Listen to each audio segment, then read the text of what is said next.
አንቺ እኮ የእግዚአብሔር ልጅ ነሽ። ምን ሆነ ነው ሰው እንደሌለ ይሆንከው?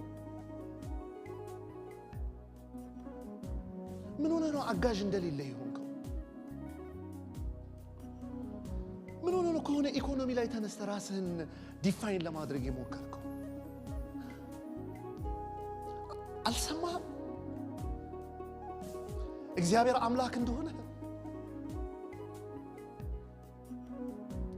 ከክንፎቹ ጥላ በታች ልትሸሸግበት የመጣኸው አምላክ ሁሉን ቻይ እንደሆነ ሂሳብ እንደተወራረደ አላ ልጅ ነው እኮ ያለ። እኔ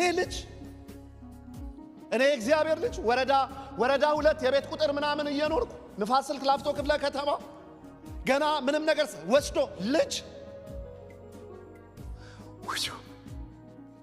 ፍቅር ነው።